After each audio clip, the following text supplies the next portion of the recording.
가을 하늘이 너무너무 아름다웠죠. 파란 하늘이 너무 좋아서 제가 교회로 이렇게 걸어오면서 하늘을 계속 찍었어요. 찍고 다시 한번 보니까 너무 파란 하늘이 좋았습니다. 옆에 분에게 미세먼지 없는 하늘을 보게 하신 하나님을 찬양합니다.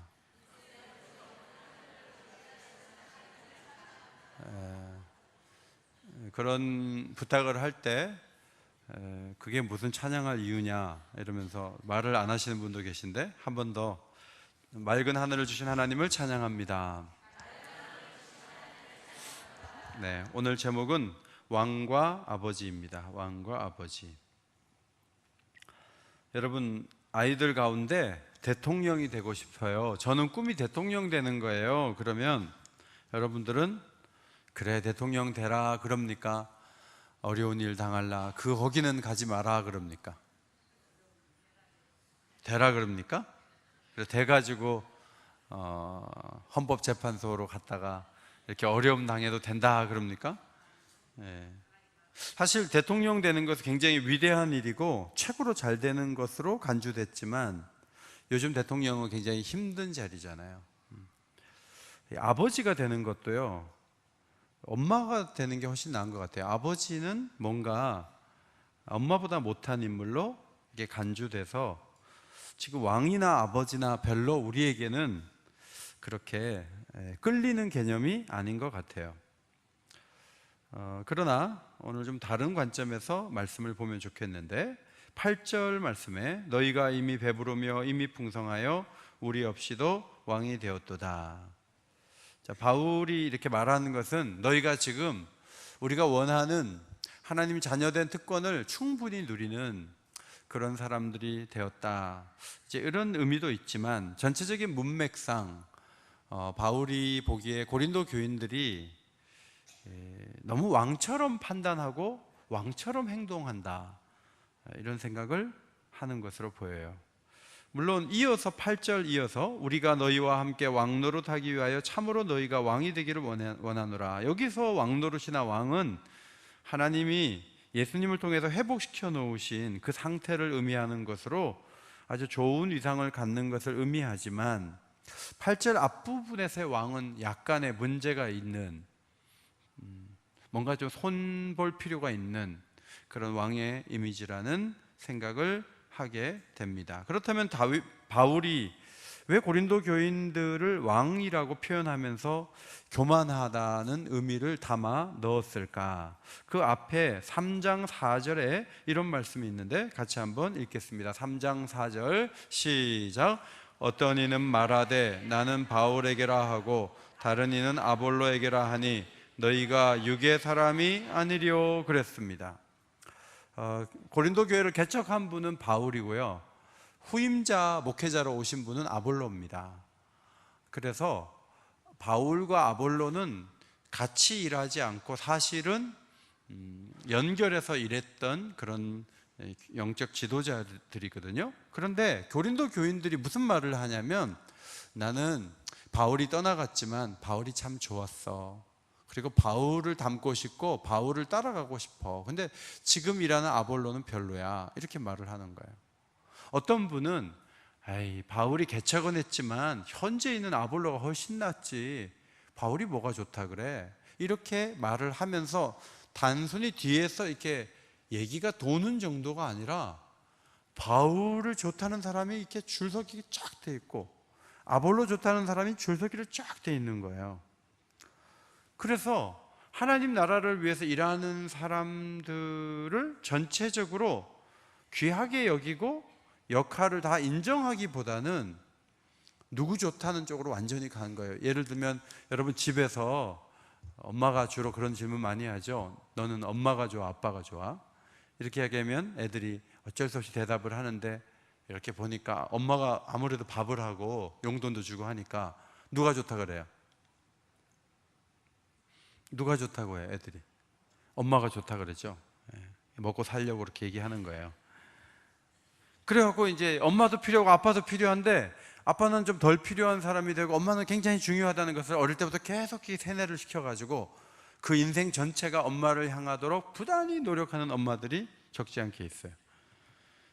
오늘 고린도 교회는 그렇게 막 애쓰는 사람이 있어서가 아니라 교인들이 이렇게 줄서기를 쫙쫙 하면서 하니까 바울이 너희가 육의 사람이 아니리요 그랬어요. 여러분, 침례교가 낫습니까? 장로교가 낫습니까? 그랬을 때 세계적으로는 침례교인이 훨씬 많습니다. 미국에도 장로교인이 적고 침례교인이 굉장히 많아요. 그리고 사실 성경을 보면은 이 뱁타이조라는 이 세례를 준다는 이 말이 엄격하게 말하면 예수님 요단강에 가서 침례받았거든요. 그런데 물이 부족한 나라들이 많고 물이 부족한 땅에서 핍박이 많은 곳에서 사람들 보는 앞에서 침례를 행하다가 다 잡혀가니까 이제 세례가 되는 거죠. 세례가 되어서 이 장로교는 이제 세례를 전통적으로 주는데 침례교보단 장로교가 맞고 침례는 틀렸어 이러면서 완전히 막 바보 취급을 하고, 또 침례교 쪽에서는 장로교의 이 세례는 하나도 우리는 인정할 수가 없어, 그거는 아무것도 아니야 이렇게 얘기를 하면서 상대방을 완전히 폄하하는 태도를 가지면요, 그게 뭐냐면 바울이 말한 왕이 되는 거예요. 하나님이 판단하실 그 부분을 우리가 판단을 하는 것, 이것이 왕이 된 태도라고 할 수 있습니다. 여러분, 교회 안에서도 여러분이 사람들을 보면서 나 저 사람 나하고 친하니까 내가 무조건 지지해야지, 저 사람은 뭐 이렇게 해도 난 지지하고 저렇게 해도 난 지지해, 난 저 사람 편이야, 이렇게 태도를 분명히 하면요, 내가 지지해 주는 그 사람이 내 왕이 되는 거예요. 부부 사이라 해도 아나니아가 삽비라 보고 여보 우리 50%만 드리지만 다 드리는 척 하자, 알았지? 삽비라가 여보 미쳤어? 하나님 앞에서 안 드리고 말지 왜 반 드리면서 전체 드리는 것처럼 신용을 하고 앉았어? 난 그런 남편 싫어. 이렇게 딱 삽비라 그렇게 해버렸으면 아나니아도 살고 삽비라도 사는 거예요. 그런데 아나니아가 윙크를 하면서 그렇게 하자니까 삽비라가 알았어 이렇게 된 거예요. 그렇게 됐을 때 아나니아가 왕이 되고 삽비라가 신하가 되는 거예요. 나는 저 사람 하나부터 열까지 다 싫어, 그래서 그 사람이 원하는 것 난 다 원하지 않아, 이렇게 반대 입장으로 서는 경우도 있어요. 어쨌든 하나님은요, 누군가 왕이 되는 거 싫어하세요. 왕 같은 제사장, 긍정적인 의미예요. 그러나 부정적인 면에서 보면 우리 자신이 왕이 되고 왕처럼 행동하고 6절에 말씀한 대로 기록된 말씀 밖으로 넘어가면서도 아무런 가책도 없고 그냥 자기 마음대로 하고 싶은 대로 하는 거 다 왕이에요. 그것은 하나님 기뻐하시는 모습이 아니에요. 북한을 보세요. 모두가 미사일 발사 그만하라 그러고 핵실험하지 말라 그러고, 그런데 자신들은 주체적으로 행동한다. 미국도 날려버리겠다, 뭐 이렇게 세계적인 골칫거리. 이유가 뭐냐면 북한에 왕 같은 사람이 있기 때문에 그런 것이죠. 그런데 교회 안에 당을 짓듯 이끌어가면서 자꾸 이렇게 분열을 야기하고 이렇게 교인들을 이렇게 나누는 그런 흐름들은 이 잘못된 거예요. 사실 바울이나 아볼로가 우리 편 들어주세요 하고 밥 사주고 이렇게 끌어간 건 하나도 없어요. 바울도 아볼로도 그렇게 하지 않은데 사람들이 자발적으로 자꾸 줄서기를 하면서 난 이 사람 줬다, 난 저 사람 줬다 하는 거예요. 이것은 교인들이 왕이 되어서 그런 것이죠. 사실 성경을 보면 이런 행동의 뿌리는 굉장히 오래된 역사를 갖고 있습니다. 하와가 아담과 의논하지도 않고 뱀이 하는 말을 들어서 따먹으면 하나님이 될까봐 걱정이 돼서 선악을 알게 한 나무의 열매를 먹지 말라고 했구나 하고 이게 따먹고 아담에게도 주고 그렇게 했던 것은 자기가 하나님이 되고 싶은 마음 때문인데, 그것이 바로 왕이 되려는 마음을 보여주는 것이죠. 가인이 동생을 죽이고서도 내가 동생을 지키는 자입니까? 이렇게 대답하면서 하나님 앞에 막 모르는 척 하는데, 사실 가인은 어떤 생각을 갖고 있냐면 하나님과의 관계에서는 모든 영역에서 나보다 앞장서고 앞에 있는 건 내가 용납하지 못해, 죽여서라도 내가 제일 앞에 있어야 돼. 이것이 가인의 생각인데 이것이 왕이 되려는 의식을 보여주는 것입니다. 고린도전서 3장 21절, 그런즉 누구든지 사람을 자랑하지 말라. 만물이 다 너희 것임이라. 여러분, 바울이나 게바나 아볼로라는 유력한 사람을 앞에 세우고 나는 그들과 함께 한다고 말하는 것이 얼마나 말이 안 되는 일인지 몰라요. 사실 난 바울 편이야 하는 사람이 문제가 있는 게 뭐냐면, 바울은 교회를 개척하고 복음을 전하도록 하기 위해서 1세대 선교사로 수고한 분이에요. 그러니까 바울은 그냥 고린도 교인들을 위해서 하나님 보내신 사람이란 말이에요. 그런데 나는 바울 편이라 그러고 아볼로는 계속 문제가 있다고 얘기를 해버리면 이게 문제가 정말 있는 것이죠. 나는 아볼로 편이야 라고 하면서 바울을 인정하지 않는 것도 굉장히 문제가 있고요. 3명을 거론했는데 따라합시다. 바울, 아볼로, 게바. 자, 이 3사람을 이렇게 얘기를 한 거예요. 바울, 아볼로, 게바. 그리고 하나 더 든다면 그리스도. 별도로 그리스도파가 있어서 4부류의 사람들이 고린도 교회에 있었던 것으로 보입니다. 바울은 개척하신 분, 아볼로는 말씀으로 목회를 하면서 교회를 섬기는 분, 게바는 멀리서 예루살렘 교회의 전통을 이어가면서 사도로서의 권위를 갖고 있는 분이죠. 아볼로나 바울에게 없는 뭔가가 게바에게 있다고 예루살렘에서 온 지도자들이 막 홍보를 되게 잘한 것 같아요. 그 얘기를 듣고 굉장히 게바도 굉장히 괜찮다라고 줄을 선 사람들이 있었다는 말씀입니다. 그러니까 게바는 뭐냐면 만나지 않았지만 동경의 대상이 되는 사람들, 이 게바예요. 여러분도 가장 존경하는 인물이 누굽니까? 이렇게 얘기하면 여러분들이 무슨 얘기를 하냐면 현존하는 만날 수 있는 사람을 얘기 안 하고 옛날 사람들, 아니 저 서양에 있는 사람, 저는요 정말 존경하는 분이 있어요. 누군데요? 링컨이요. 링컨을 너무너무 존경하는데, 링컨은 여러분 알아요? 몰라요? 몰라요. 관계없이 난 무조건 링컨을 존경해요. 그런데 링컨을 존경하는 건 괜찮은데 링컨을 존경하기 때문에 지금 있는 정치 지도자들은 하나도 존경하지 않는 태도를 갖기가 십상인 것이죠. 만나지 않았는데 막연한 동경심. 저희 교회에서 여전도의 실행위원회 모이면 제가 저희 교회에서 할 땐 제가 설교하거든요. 그러면 이제 임원들이 제 방에 와가지고 목양실 와서 인사를 이렇게 하는데, 어떤 분은 이렇게 소개를 해요. 목사님, 이 권사님은 저쪽 교회 다니시는 분인데요, 목사님 팬입니다. 우리 교회 교인은 아닌데 목사님 너무너무 설교를 좋아하고 막 존중하고 그래요. 이렇게 저를 막 띄우려고 그렇게 막 작당을 해가지고 그렇게 말씀을 하시는 경우가 있어요. 그럼 제가 그 얘기를 듣고 그러세요? 이렇게. 그런데 제가 뭘 느끼냐면 저를 막 존경한다는 그분이 가만히 보니까 자기 교회 목사님을 싫어해요. 자기가 섬기는 교회의 목사님을 이런저런 이유로 별로 좋아를 하지 않아요. 그럴 경우에 그것이 바로 게바파가 되는 거예요. 여러분도 마찬가지예요. 현존하는 목회자 중에 가장 존경하는 분이 누굽니까? 뭐 이러면 돌아가신 옥하는 목사님? 돌아가신 옥하는 목사님. 옥하는 목사님한테 세례 받았습니까? 아니요. 그분을 하여튼 멀리서 보고 존경합니다.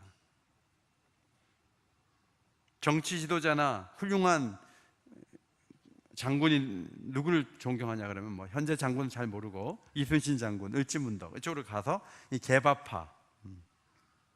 제가 옥인교회 처음 부임했을 때 목사님 너무 잘하세요. 저는요 옛날에 목사님 오시기 전에 정말 목사님, 원로 목사님, 저는 진짜 뭐 이러면서 원로 목사님에 대해서 약간 어두운 얘기를 살짝 흘리고 가요. 자, 이 파는 무슨 파? 요 사람은 아볼로파예요. 현직에 있는 분을 이렇게 띄워주면서 옛날 사람들 폄하하는 거예요. 그리고 어떤 분은 우리 원로 목사님한테 찾아가가지고 옛날이 좋았다고 말한 분도 우리 교회 교인들이 있었다 그래요. 그래갖고 원로 목사님한테 가서 막 얘기하면서 옛날이 좋았다 이렇게 말한 분도 있는데, 이분들은 무슨 파? 바울파예요. 자, 이건 전부 마땅치 않다는 거예요. 왜냐하면 바울이나 아볼로나 게바는 경쟁하지 않고 고린도 교회 성도들이 복음을 받는 일에 하나님이 보내신 사람들이기 때문에 그 사람들을 경쟁적 관계에서 1등, 2등, 3등 하는 게 아무 의미가 없다는 거예요. 자, 누군가 내게 자동차를 줬어요. 그런데 막 준 사람한테 그러는 거예요. 핸들이 코너링은 너무 좋아요. 근데 제동 장치는 별로 안 좋아요. 어떤 사람은 승차감은 좋은데요, 전체적으로 마음에 안 들어요. 막 그렇게 말을 자꾸 하면요, 그 자동차를 준 분을 폄하하는 거예요.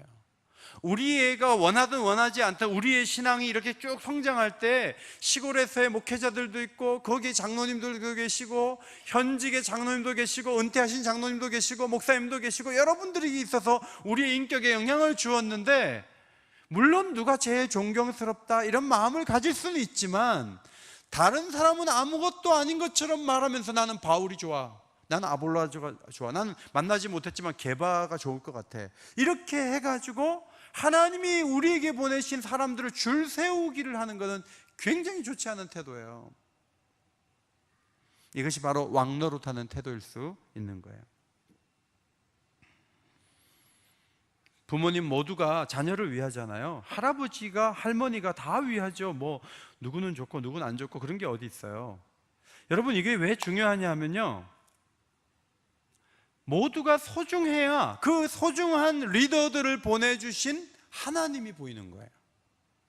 만약에 내가 이 사람 좋고 저 사람 좋고 이 사람 싫고 저 사람 좋으면 그 사람 좋다고 하다가 모두를 보내주신 하나님을 놓치는 잘못이 있는 거예요. 아버지도 보내주시고 어머니도 보내주셨으니까 부모님을 보내주신 하나님을 찬양하기를 소원합니다. 이 자세가 굉장히 중요한 거예요. 자, 그런 말씀이 고린도전서 3장 22절 23절이에요. 앞에 보시고 같이 한번 읽겠습니다. 시작.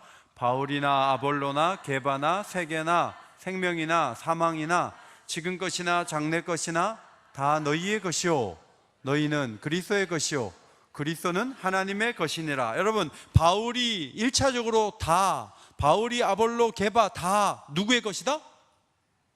너희의 것이다. 뒤에까지 가지 마시고 중간에 보세요. 바울이나 아볼로나 게바나 모든 것이 다 누구 것이요?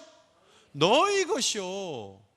고린도 교회 너희 잘되라고 보내주신 사역자들이라는 거예요. 과거에 복잡한 일이 있고 지금 단순한 일이 있든지 과거나 지금이나 다 너희 것이라는 거예요. 하나님이 허락하신 너희 것이라는 거예요. 여러분 가운데 옛날이 좋아, 지금 별로야, 아니면 옛날은 너무 싫어, 지금이 제일 좋아, 이렇게 말씀하지 마세요. 아픈 추억도 내 것이고 행복한 기억도 내 것이고 하나님이 주신 것이에요. 다 내 것이에요. 1차적으로는 이 모든 것이 너희의 것이다. 그런데 중요한 것은 너희는 누구 거다? 그리스도의 것이다. 근데 그리스도는 누구의 것이다? 하나님의 것이다. 이게 단계가 그렇게 올라가기 때문에 사역자들을 줄 세워놓고 난 이 사람 좋아, 난 저 사람 좋아 이러면은 문제가 뭐냐 하면, 그렇게 좋아하다 보면 내가 하나님의 것이 되는 걸 몰라버려요. 내가 그리스도의 것이라는 것까지 못 나가는 거예요. 벌을 받아가지고. 바울이나 아볼로나 게바가 다 나를 위한 사역자로 하나님이 내게 내 영적 유익을 위해서 보내주신 분이라는 것을 기억할 수 있을 때 내가 그리스도의 것이 된다는 것을 인정할 수가 있어요. 그래야 하나님의 것으로 우리 모두가 영광을 돌릴 수가 있는 거예요. 제가 뉴스를 보니까 문재인 대통령이 앞으로 국정을 잘 수행할 것 같아 라고 앙케이트 조사를 해보니까 88%. 홍준표 후보가 알면 얼마나 섭섭해하겠어요.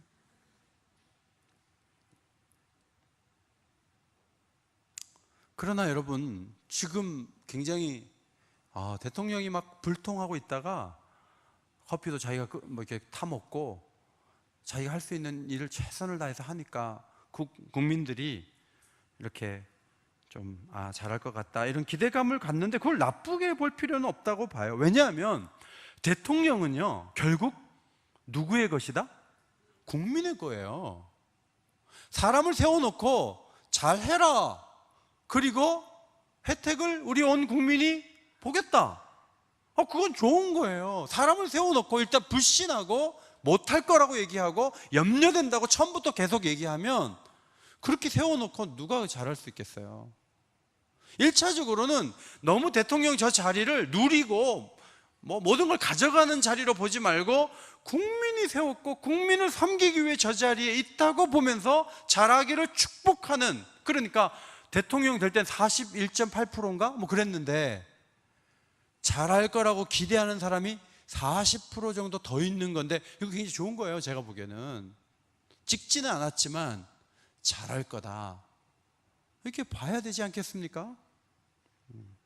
좀 더 통합적인 태도로 바라보고 상대를 인정하고 수용하고 기도해 주는 게 맞다고 봅니다. 그런데 교회는 더 그래요. 교회는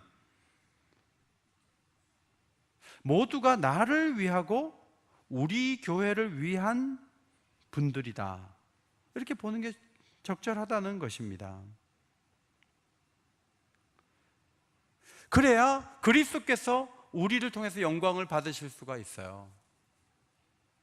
우리가 자꾸 누구 잘한다 누구 못한다 이러면요, 그렇게 줄서기 하는 사람을 통해서 그리스도께서 영광을 받으시기가 어려운 거예요. 왜냐하면 그리스도는 수용적인 분이시고 통합하는 분이시기 때문에 우리가 분열하고 분리한 생각을 갖고 있을 때 영광을 받기가 어려우신 거예요. 우리가 사랑하고 수용적인 태도를 갖고 우리에게 주신 것들을 모두 귀한 것으로 여길 때, 오늘 하늘을, 파란 하늘을 주신 것은 누구를 위해서 주신 거예요? 1번 문재인 대통령, 2번 불신자들, 3번 우리 교인들과 불신자들 모두 다. 그러니까 파란 하늘을 주신 건 누구를 위해 주신 거예요? 나를 위해서 주신 오늘의 축복이에요. 미세먼지가 너무 많았는데 파란 하늘을 보는데 하나님을 찬양하고 싶은 거예요. 제가 한 20분 걸어오면서 파란 하늘을 한 10장 정도 사진을 찍었어요. 곳곳에서. 그리고 옥인 제일교회 앞에 왔을 때 God is love라는 그 영어 글귀가 이렇게 있더라고요. 그래서 우리 탁구장에서 탁구 치는 멤버가 22명인데요 제가 오면서 한 장씩 계속 날렸는데 마지막 장은 뭘까 하면, 마지막 장은 옥인 제일교회 God is love였어요. 그래서 제가 말은 안 해도 무슨 메시지를 전하고 있냐면, 너희들을 교회는 안 다니지만 사랑하셔서 오늘 파란 하늘을 오늘 보여준다 이것들아, 이렇게 하면서 보내주는 거예요.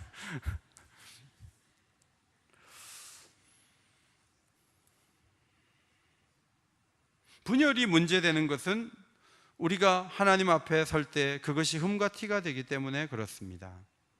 앞에 선 사람들은 우리를 위한 이들이죠. 우리는 그리스도를 위해서 존재하고 그리스도는 하나님을 위한다는 이 큰 그림.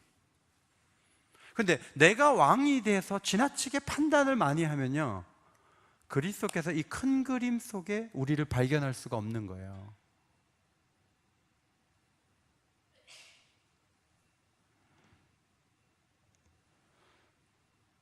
큰 그림 속에서의 왕은 내가 아니에요. 하나님이세요. 하나님께 영광이 되기 위해서는 내 의견을 최소화시키고 하나님의 견해를 따라야 돼요. 기록된 말씀 밖으로 넘어가지 않는 것이 그래서 중요한 거예요. 그래서 왕 대신 하나님이 정말 싫어하는 게 두 가지가 있는데 따라합시다. 경쟁하기. 따라합시다. 경쟁하기. 그다음에 줄서기. 이거 하나님이 정말 싫어하는 거예요. 하나님이 좋아하시는 거 있어요. 따라합시다. 수용. 하나됨. 자, 이것을 하나님이 기뻐하시는 거예요. 그래서 왕이 되는 부정적인 이미지와 반대되는 이미지를 15절에서 바울이 말하고 있다고 보는데 15절 말씀 앞에 보시고 한번 크게 읽겠습니다. 자, 여러분 가운데 지금도 읽는다 그러면 난 안 읽어. 왜? 나는 내가 나의 왕은 나니까. 내 입은 내가 주관하고, 읽든지 안 읽든지 목사님이 간섭하지 마세요. 나는 나의 왕이에요. 간섭하지 마세요. 이렇게 안 읽는 분들이 계실 수 있지만 안 읽으면 불리합니다. 15절 같이 읽겠습니다. 시작. 그리스도 안에서 1만 스승이 있으되 아버지는 많지 아니하니 그리스도 예수 안에서 내가 복음으로써 너희를 낳았음이라. 바울이 자기가 아버지래요. 자, 스승은 많잖아요. 스승은 여기도 있고 유치원 선생님도 계시고 학교 선생님도 계시고 주일학교 선생님도 계시고 선생님 많아요. 피아노 선생님도 있고 많아요. 그런데 아버지는 한 분이잖아요. 아버지는 한 분. 근데 이상하게 복음으로써 내가 너희를 뭐 했다? 낳았다 그래요. 낳았다. 엄마가 나요? 아버지가 나요?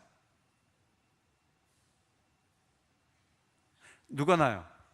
이제 엄마가 낳지만 여기서 표현은 아버지가 이제 책임자잖아요. 부부간에 뭐 하면 이제 자녀 앞에서 아버지가 대표를 한다는 의미에서 자기 역할을 잘하는 아버지의 개념.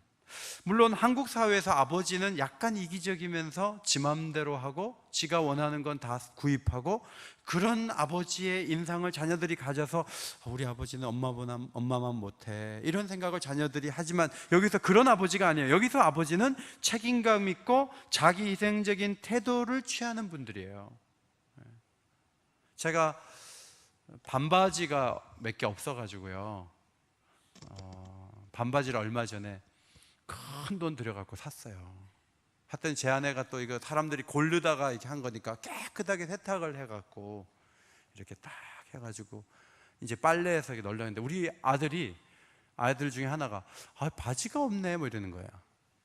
그러니까 우리 애 엄마가 뭐라 했냐면 아빠 바지 입어 이러는 거예요. 그래가지고 우리 아이 중에 하나가 저한테, 제가 그 돈을 비싸게 주고 산 건데 1,000원도 안 내고 그걸 입는데 제가 보면서 오늘의 아버지도 희생하는 게 있구나 생각하면서 이렇게 지켜봤어요. 그 정도 희생밖에 못하는 것 같아요. 근데 바울이 아버지로서 자기가 어떤 희생을 하는지를 10절로 13절을 통해서 얘기를 하는 거죠. 자, 10절을 보시면 우리는 그리스도 때문에 어리석으나 너희는 그리스도 안에서 지혜롭고 우리는 약하나 너희는 강하고 너희는 존귀하나 우리는 비천하다 그랬습니다. 자, 이것을 좀 다른 해석을 할 수 있죠. 저는 이렇게 해석하고 싶어요. 자, 그리스도 때문에 어리석다는 말은 뭐냐면요, 바울이 십자가만 전하기로 했다고 했거든요. 앞에 보면. 그래서 바울이 교인들에게 주로 십자가를 설교를 많이 한 거예요. 십자가 중심으로. 그런데 십자가 중심으로 설교를 계속하면 성령이 역사할 때 파워풀하긴 한데요, 그런데 세상 재미를 좋아하는 사람은요, 십자가 설교가 계속 반복될 때 계속 새로움을 느끼기보다는 약간 지루하다, 약간 단순하다 이런 생각을 할 수가 있어요. 그리고 영적으로 깨어나지 못한 사람은 십자가 설교를 잘 못 알아듣기도 하고 힘들어할 수도 있어요. 그러나 바울은 십자가의 복음을 전하는데 굉장히 집중을 하는 바람에 바울이 떠난 다음에 고린도 교인들은 그리스도 안에서 정말 지혜로운 사람이 된 거예요. 바울은 이런저런 약함을 다 치고 있지만 고린도 교인들은 바울이 그렇게 헌신했기 때문에 강한 사람이 된 거예요. 바울은 비천한 가운데 그들을 위해서 헌신했지만 그래서 저들은 존귀한 자리에 서게 된 거예요. 아버지로서의 수고한 것이 있어서 오늘 당신들이 얼마나 잘 되었는가 하는 것을 얘기하고 싶은 것이죠.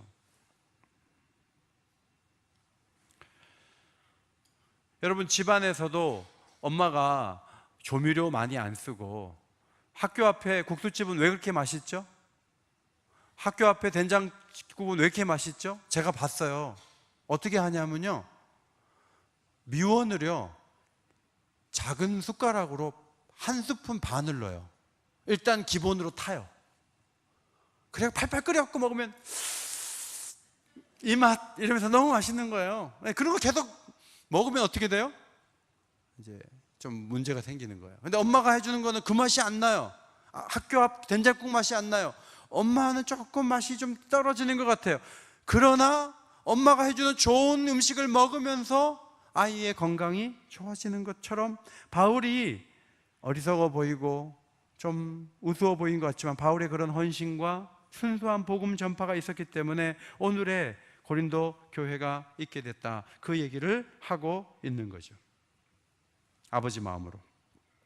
바울은 편지를 쓰는 이 시점까지도 가난하고 핍박받고 거처도 없고 많은 수고를 하고 있다. 하나님 나라를 위해서 계속 그런 수고를 이어가고 있다. 특별히 모욕을 당하지만, 바울이 어떤 모욕을 당했냐면 글은 잘 쓰는데 말은 잘 못해, 이런 모욕을 당했어요.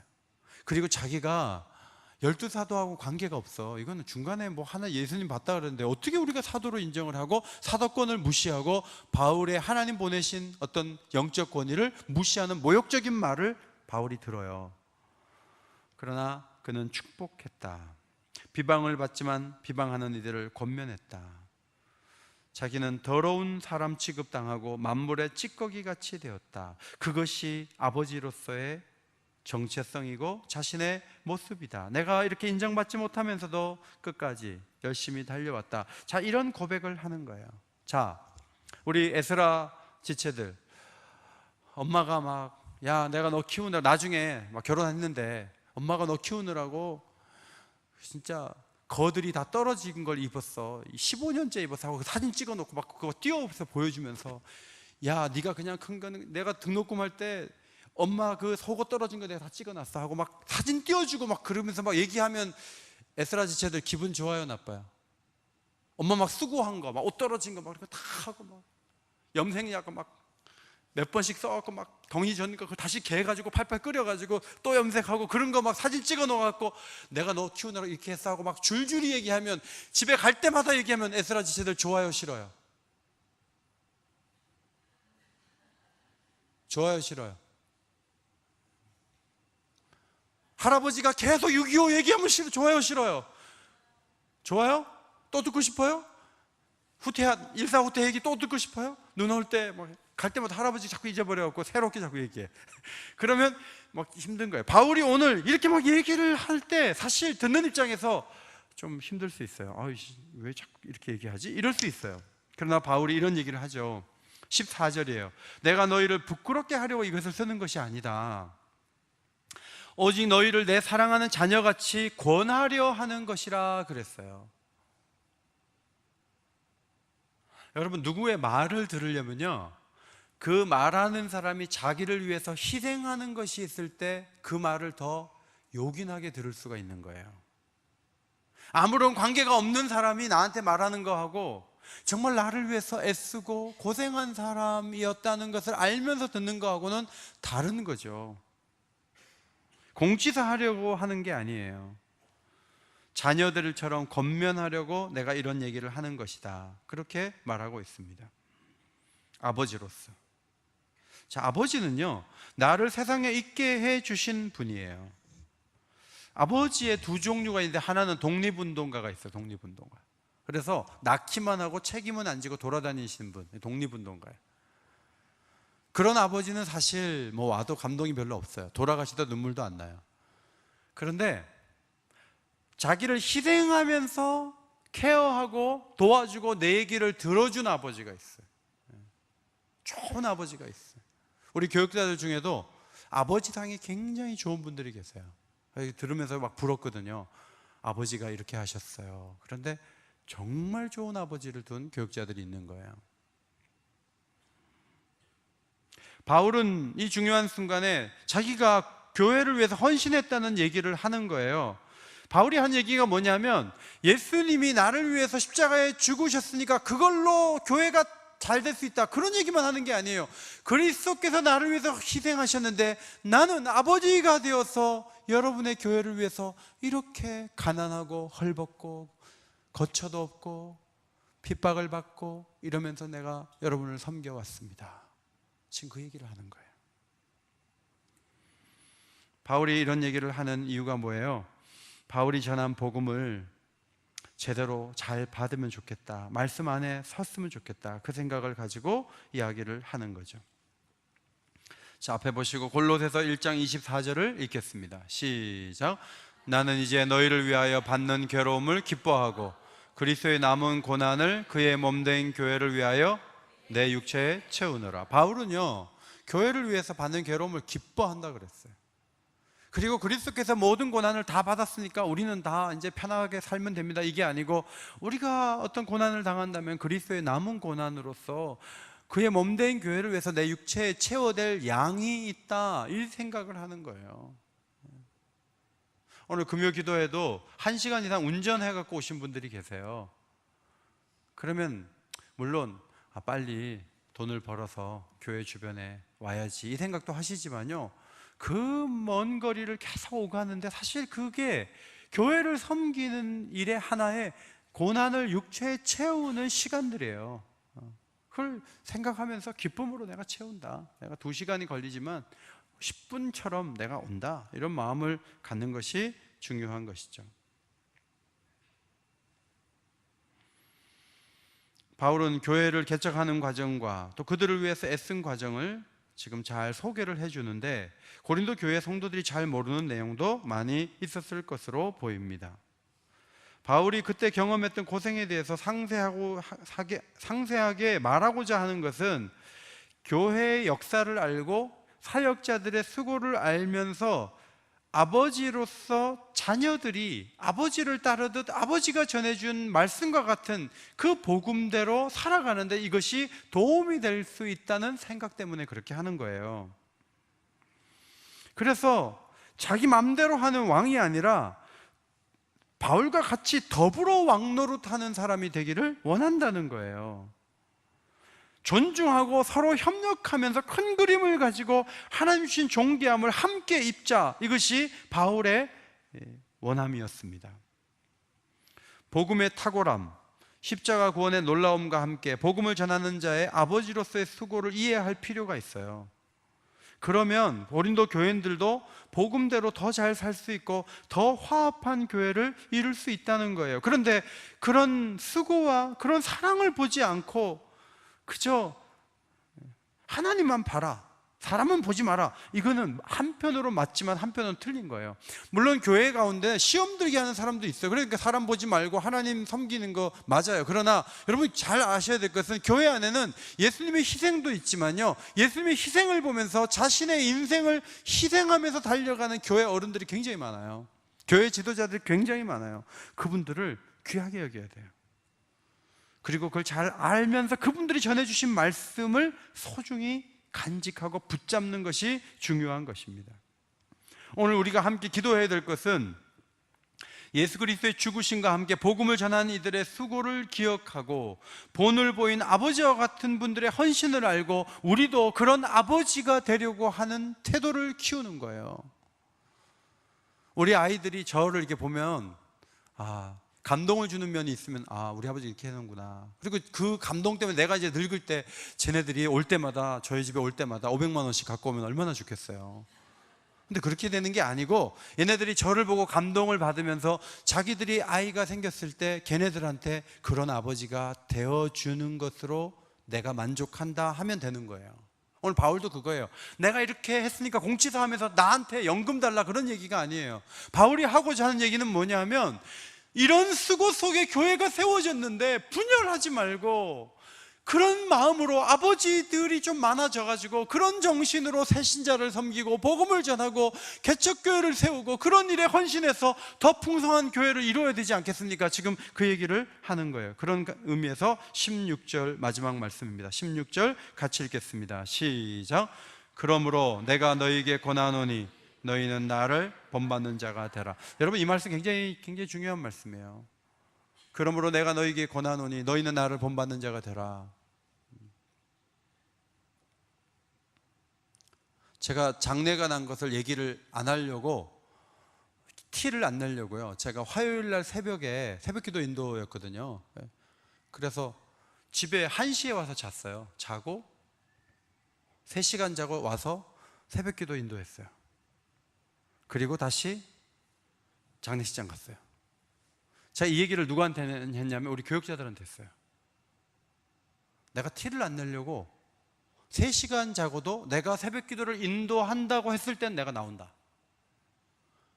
그런데 밤에 7시간 자고도 새벽에 못 일어났다 그러면 도대체 우리가 평신도들하고 다른 게 뭐냐?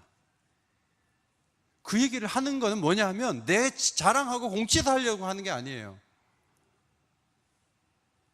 깨어가지고 기도할 수 있는 리더들이 되라는 거예요.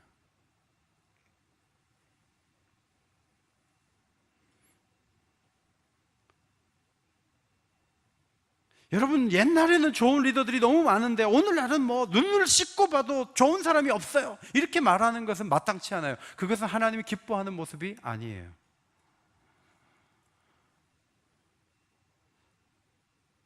좋은 아버지와 같은 분들이 우리 주변에 많아요. 그리고 더 중요한 것은 나는 어떤 희생을 통해 교회를 잘 섬기는 역할을 감당할 것인가, 그것을 생각할 수 있어야 됩니다. 저는 어릴 때 교회를 다녔는데 막 교회가 뜨거웠어요. 그래가지고 뭐 대부분 방언 기도를 했던 기억이 나고, 그 다음에 산기도 가서 소나무 뿌리 붙잡고 막 기도했는데, 저는 초등학생 때도 초등학생 다 올라갔어요. 그래 소나무 뿌리 뽑으라 그랬는데 안 뽑히더라고요. 막 해도 안 뽑혔어요. 그래갖고 교회가요 막 몇 년 안에 막 엄청나게 커져갖고 앉을 자리가 없었어요. 그래서 교회가 한참 크고 한 번도 이사도 가고 그랬는데, 목사님이요 미국에 어떤 목회지가 있다고 누가 소개를 해갖고요 어느 날 가버렸어요. 저는 자랄 때 그 모습이 지금도 기억이 나요. 아, 부흥하고 헌신하고 해도 좋은 데 있으면 싹 가버리는구나. 그래서 제가 초등학교 때 그 모습을 봤는데 지금도 생각이 나요. 여러분, 그런 이미지가 얼마나 사람들에게 영향을 주는지 아세요?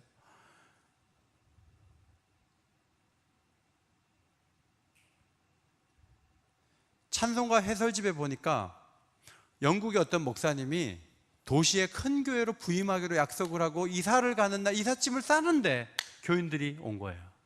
목사님, 우리를 떠나지 마세요 하고 막 우는데, 이 목사님이 이삿짐 풉시다, 그리고 안 갔어요. 목회는 시골교회에서 그대로 했겠지만 그 이사를 안 간 그 결단은 얼마나 많은 다음 세대에게 좋은 영향을 주었을까 생각을 하게 됩니다. 제가 직접 들은 것은 아닌데 저를 폄하하려고 한 사람들이 이은호 목사가 교회를 알아보고 있다, 그래서 떠날 계획도 있다, 이런 얘기를 했다는 얘기를 뒤로 간접적으로 제가 들었어요.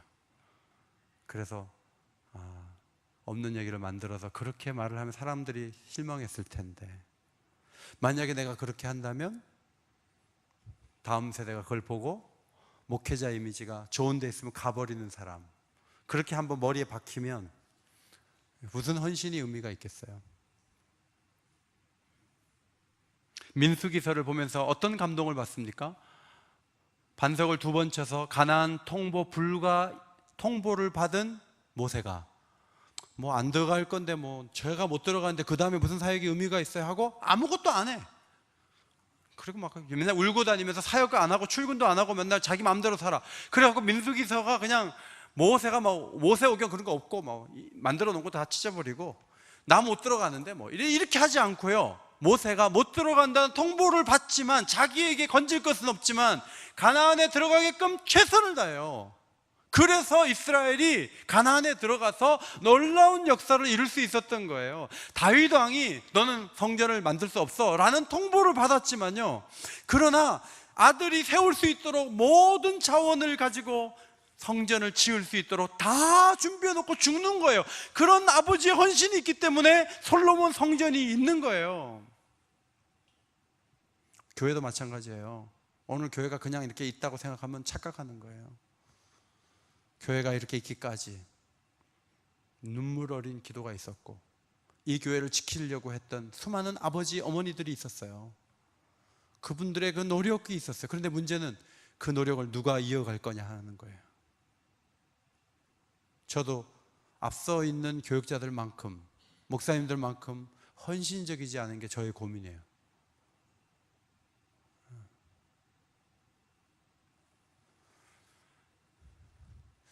다 보고 배우는 거예요. 뭐 성경을 막 입술이 있어갖고 유창하게 가르친다 그래 사람들이 배울 것 같지만 사실은 교회가 뭐예요? 긴 세월 속에서 목사님 보고 장로님 보고 중직자들 보면서 그냥 따라가는 게 교회예요.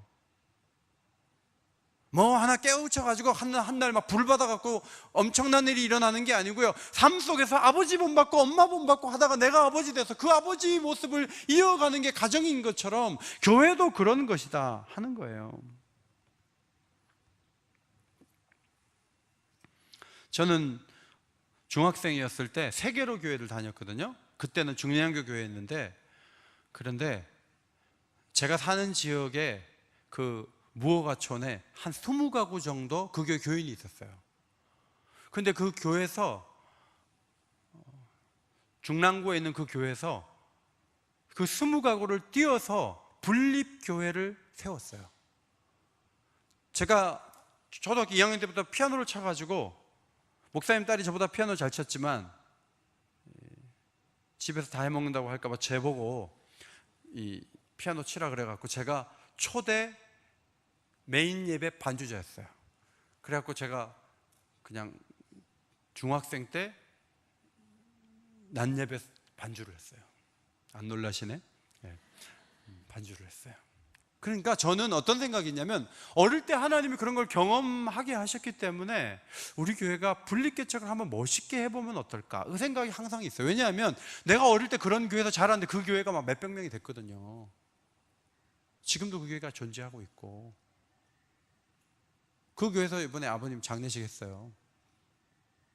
그러니까 어릴 때 그런 경험이요, 내가 분립개척이 가능하다고 생각하는 그 경험이 되는 거예요. 그런 경험이 하나도 없는 사람 보고 분립개척 아무리 시켜도 그 무슨 말인지도 모르고 할 수도 없는 거예요. 아까워서. 제가 잠실에서 사역할 때 모나미 볼펜의 경화제로 쓰이는 그 화공약품을 수입 공급하는, 단독 공급하는 집사님이 계신데, 그 당시에 11조만 500만 원씩 들이셨어요. 한 달에.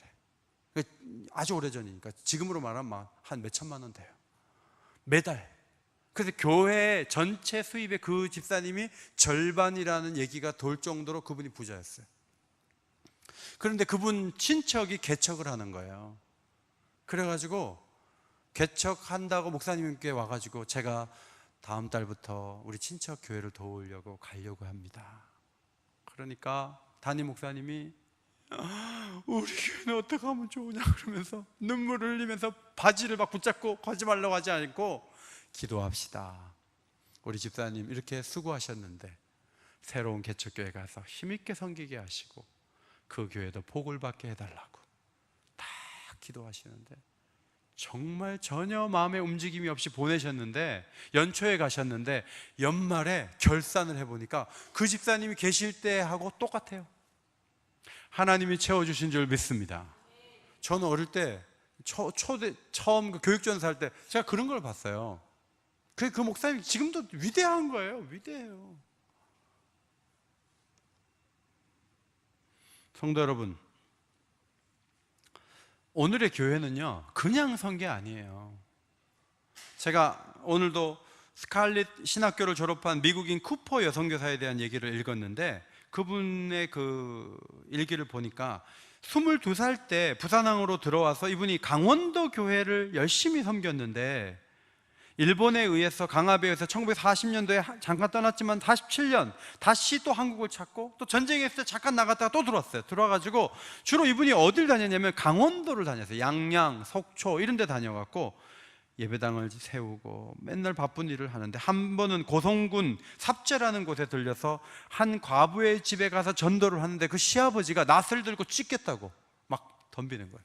부엌 뒤로 숨어가지고 죽음을 면한 일도 있었고, 교회를 돌보다가 폐렴에 걸려 사경을 헤매기도 하고, 1921년 춘천 여선교회 대회에 참석했다가 콜레라에 걸려서 죽을 뻔한 일이 있었다. 그래도 순회 전도를 열심히 감당하고 강릉의 주문진 교회와 양양의 현남교회를 개척 설립하고, 이 쿠퍼 여선교사를 영향을 받은 이영학이라는 사람이 속초 감리교회를 세우고, 이 선교사의 영향으로 여러 교회의 강원도의 교회가 세워졌다.